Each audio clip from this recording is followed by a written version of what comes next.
안녕하세요. 모두가 사는 교회 올리브교회 박종범 목사입니다. 오늘도 하나님의 은혜와 평강이 우리 주 예수 그리스도 안에서 저와 우리 모두에게 넘쳐나길 주의 이름으로 축복합니다. 오늘은 잠언 20장 1절에서 15절 말씀에 근거해서 열매 맺는 복된 인생이라는 제목으로 하나님의 말씀을 전하도록 하겠습니다. 솔로몬의 잠언을 계속 살펴보고 있습니다. 잠언은 한 구절 한 구절마다 깊은 의미를 담고 있는 말씀들로 가득 채워져 있습니다. 그래서 잠언을 묵상할 때는 문맥을 묵상하기보다는 문장을 묵상하는 것이 복되고, 또 문장 안에서 단어를 묵상하는 것이 의미가 크다, 이렇게 볼 수 있겠습니다. 한 문장 한 문장 길지 않은 문장이므로 깊이 묵상하시면서 하나님의 음성을 날마다 들으시는 저와 우리 모두가 되시기를 축복합니다.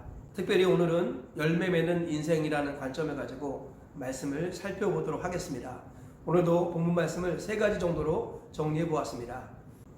첫째로, 거만하게 만드는 포도주, 떠들게 만드는 독주에 미혹되는 자는 지혜가 없는 자다라고 솔로몬이 말씀하고 있습니다. 오늘 본문의 1절에 이렇게 말씀하죠. 포도주는 거만하게 하는 것이요 독주는 떠들게 하는 것이라 이에 미혹되는 자마다 지혜가 없느니라. 네, 잠언 전체의 주제의 핵심은 바로 지혜인데요.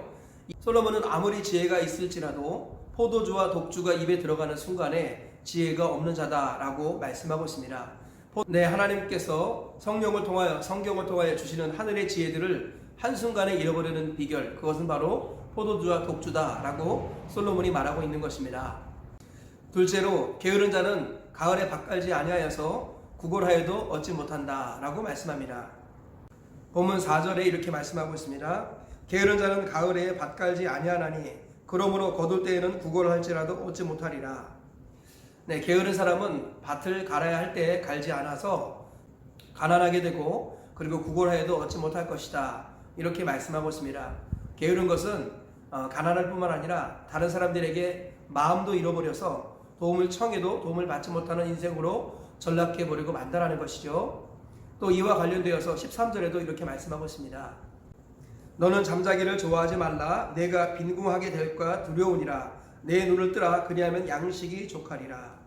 네, 게으른 사람의 특징은 잠자기를 좋아하게 되고 그 결과 빈궁하게 되는 것입니다.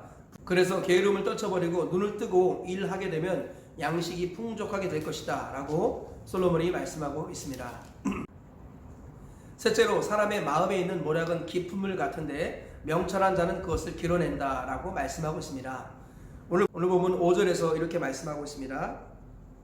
사람의 마음에 있는 모략은 깊은 물 같으니라. 그럴지라도 명철한 사람은 그것을 길어내느니라.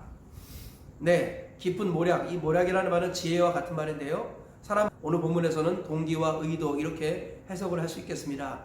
사람의 마음에 있는 의도와 동기는 깊은 물과 같아서 쉽게 길어낼 수 없습니다. 그런데 명철한 사람은 그것을 길어낸다, 이렇게 말씀하고 있습니다.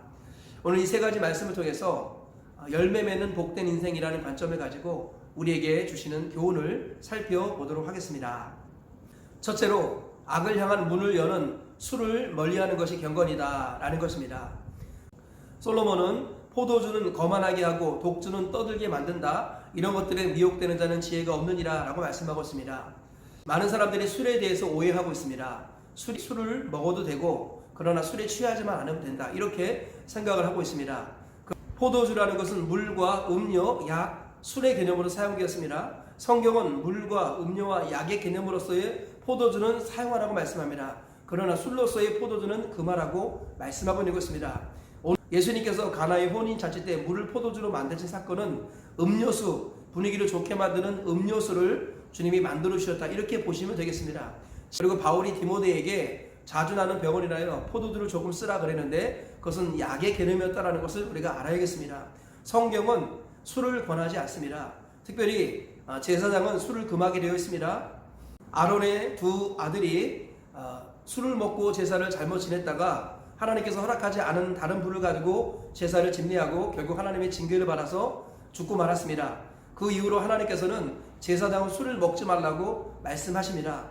뿐만 아니라 하나님 앞에 구별된 나시리는 어렸을 때부터 포도주와 독주를 먹지 않지요. 그런데 성경은 뭐라고 말씀합니까? 성도를 왕같은 제사장이다, 이렇게 말씀하고 있습니다.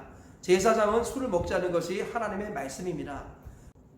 그러므로 오늘날 그리스도인들은 나실인 제사장으로서의 신앙인이 되어야 합니다.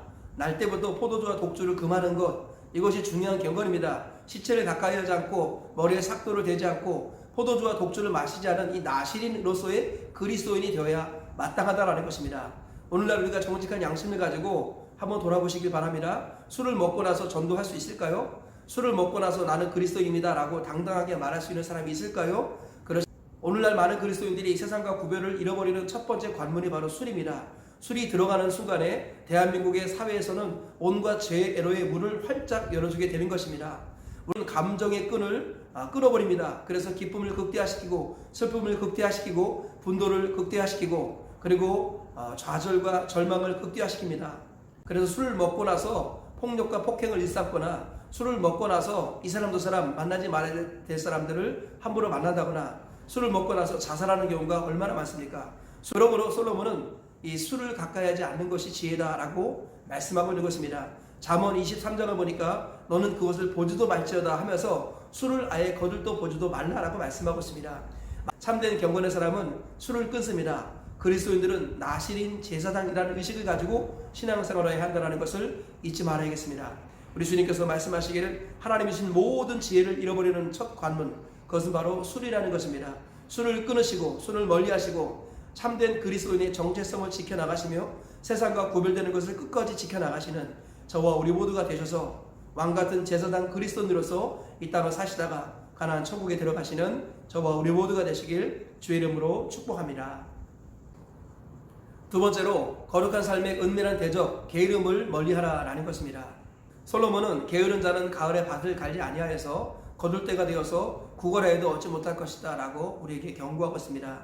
게으른 사람은 두 가지를 놓칩니다. 첫 번째로 일하지 않는다라는 것입니다. 성경은 하나님이 일하시니 나도 일하신다 하시면서 하나님 아버지를 일하시는 분으로 예수님을 일하시는 분으로 말씀하고 있습니다. 하나님께서는 창조하실 때에도 6일 동안 창조하시고 7일째는 안식하셨습니다. 그리고 우리에게 노동의 복을 주셨습니다. 일하는 것은 복이고 일하는 것은 하나님의 사역에 동참하는 것입니다. 예수님께서는 제2의 창조인 구원을 위해서 두루 다니며 복음을 전하시고 이 동네 저 동네 쉬지 않으며 다니시면서 하나님 나라 하나님 말씀을 전하셨습니다. 하나님과 예수님은 일하시는 분이죠. 그래서 하나님의 사람들은 마땅히 일해야 한다는 것입니다. 그런데 아무리 예수님을 믿어도 일하지 않고 게으르게 살면은 가난하게 되고 다른 사람의 부림을 받습니다. 그리고 하나님의 영광을 가리게 된다는 것입니다. 성도는 마땅하게 몸을 써서 부지런히 움직이는 사람이 되어야겠습니다. 두 번째, 게으른 사람은 시기를 놓친다라는 것입니다.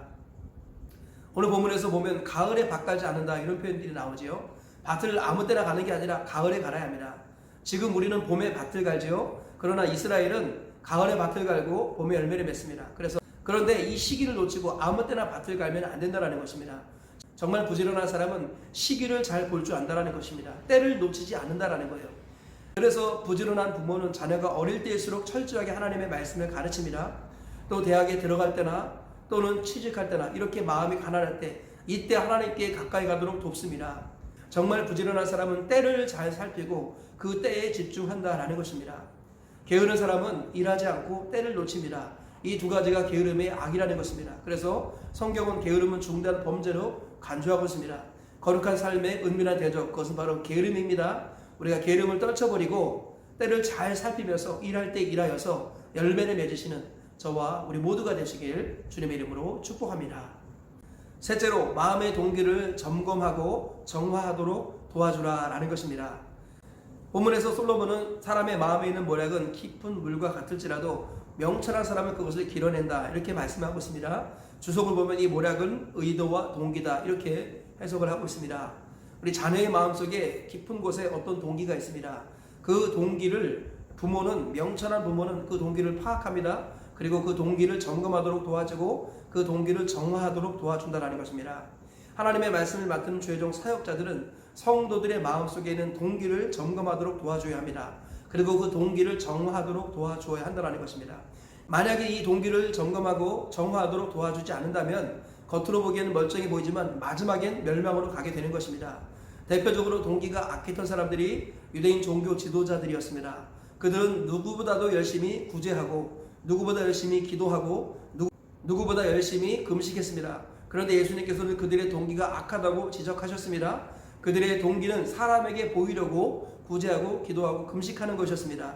즉 사람의 마음을 얻고 사람에게 명성을 얻으려고 사람들에게 나 경건하다라고 자랑하고 싶어서 구제와 기도와 금식을 했다라는 것입니다. 예수님께서는 그들의 마음에 있는 악함을 또는 악한 동기를 점검하셨습니다. 그리고 그것을 드러내셨습니다. 그리고 회개할 수 있는 기회를 주셨다라는 것입니다. 그런데 종교 지도자들은 그것이 드러났음에도 불구하고 인정하지 않고 회개하지 않았습니다. 그래서 지옥의 심판을 피할 수 없었다라고 성경은 말씀하고 있습니다. 예수님은 동기를 살피시는 분이고 그 동기를 드러내시고 회개하도록 도와주시는 분입니다. 우리가 깊이 기도하다 보면 하나님께서 성령을 우리 마음에 부어주셔서 우리 마음에 있는 동기들을 점검하게 하시고 회개하도록 도와주십니다. 그러므로 참된 명철한 사람은 우리 하나님처럼 예수님처럼 마음의 동기를 점검하도록 도와줍니다. 그리고 그 동기가 잘못된 것들을 깨닫게 하고 그리고 회개하도록 도와주는 역할을 하는 것입니다. 이것이 지혜로운 사람의 모습입니다. 가정의 부모는 또는 교회 목회자는 이 길을 걸어가야겠습니다. 그리고 성도들은 또 자녀들은 정직하게 마음의 동기를 살피는 것들을 훈련해야겠습니다. 그리고 악한 동기가 있나 날마다 점검하고 악한 동기가 있다면 하나님 앞에 회개하고 정화하는 과정들을 밟아 나가야겠습니다. 그런데 참된 하늘의 열매, 영적인 열매를 맺게 되는 것입니다. 이 사실을 기억하시면서 날마다 동기를 점검하고 그리고 정화하여서 열매 맺는 그리스도인으로 사시다가 하나님 나라 가시는 저와 우리 모두가 되시기를 주의 이름으로 축복합니다. 말씀의 결론을 맺겠습니다. 솔로몬의 말씀을 통해서 열매 맺는 복된 인생이라는 관점을 가지고 오늘 교훈을 살펴보았습니다. 첫째, 악으로 달려 들어가는 첫 문이 되는 술을 멀리하라는 것입니다. 솔로몬은 아무리 지혜로운 사람이라도 술을 먹으면 그 지혜를 잃어버리게 된다고 말씀하고 있습니다. 오늘날 이 시대에 그리스도인의 정체성을 지키는 첫 번째 길은 술을 금하는 것입니다. 왕같은 제사장 나실인 그리스도인으로서 신앙생활 하시는 저와 우리 모두가 되시기를 축복합니다. 둘째로 거룩한 삶의 은밀한 대적 게으름을 제거하라 라는 것입니다. 우리 주님께서는 게으른 자는 일하지 않고 또 때를 놓친다 라고 말씀합니다. 하나님이 일하시고 주님이 일하시므로 우리도 마땅히 일해야겠습니다. 그리고 일해야 될 때가 있습니다. 때를 놓치지 않고 부지런히 일하여서 열매를 맺으시는 우리 모두가 되시기를 축복합니다. 셋째로 동기를 점검하고 정화하도록 도와주어야 한다라는 것입니다. 하나님께서는 동기를 항상 점검하고 그리고 잘못된 것이 있으면 회개하라고 말씀합니다. 참 먼저 나 자신의 동기를 점검하고 정화해서 정결한 사람 되시기를 축복합니다. 그리고 다른 사람들의 동기를 점검하고 정화하도록 도와주어서 열매 맺게 하는 일에 힘쓰시는 우리 모두가 되시기를 주의 이름으로 축복합니다. 오늘 세 가지 말씀 기억하시면서 하루를 사시고 평생을 승리하며 사시다가 가나안 천국까지 들어가시는 저와 우리 모두가 되시길 주의 이름으로 축복합니다.